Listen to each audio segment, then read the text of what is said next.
शहापूर तालुक्यात सलग एक 2 ते 3 दिवस झाले मुसळधार पाऊस कोसळतोय आणि या पावसामुळे शेतकऱ्यांना त्याचा फटका बसलाय आणि गावांमध्ये पाणी शिरलंय। गावामध्ये देखील पाणी घुसलं होतं, आणलेले असेल। एकंदरीत काय परिस्थिती, काय सांगाल? नमस्कार, मी अरुण मडके।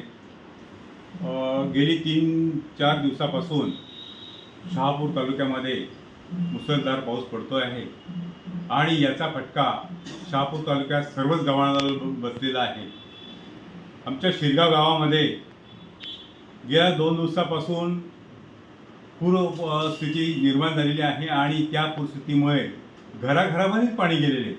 एवढंच नव्हे तर शेतकऱ्यांनी पेरलेले धान्य आहे, पेरणी केलेली आहे, ती पूर्णपणे पाण्याखाली गेलेली आहे।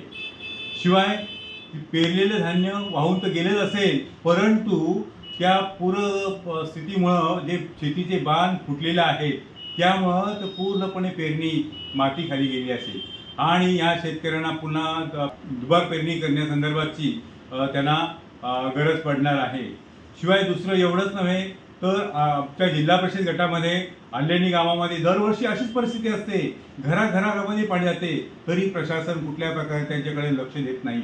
याकडे प्रशासनाने तात्काळ लक्ष देऊन या जे काय पेरणीचं हंगाम आहे आणि पेरणी शेतकऱ्यांनी भात विकत घेऊन आणि भात पेरलेला आहे आणि ते भातसुद्धा वाहून गेले, पेरणीने सुद्धा आता भात राहिलेला नाही। म्हणून प्रशासनाला विनंती असेल, कृषी विभागाला विनंती असेल की शेतकऱ्यांना पेरणी संदर्भाचं बियाणं पुन्हा आपण पुरवावं आणि पूरस्थिती ज्यांना निर्माण झाली, त्याचे नुकसान झाले, त्यांच्याकडं तात्काळ पंचनामे करून आणि त्यांना आवश्यक ती मदत आपण द्यावी अशी आपणास विनंती।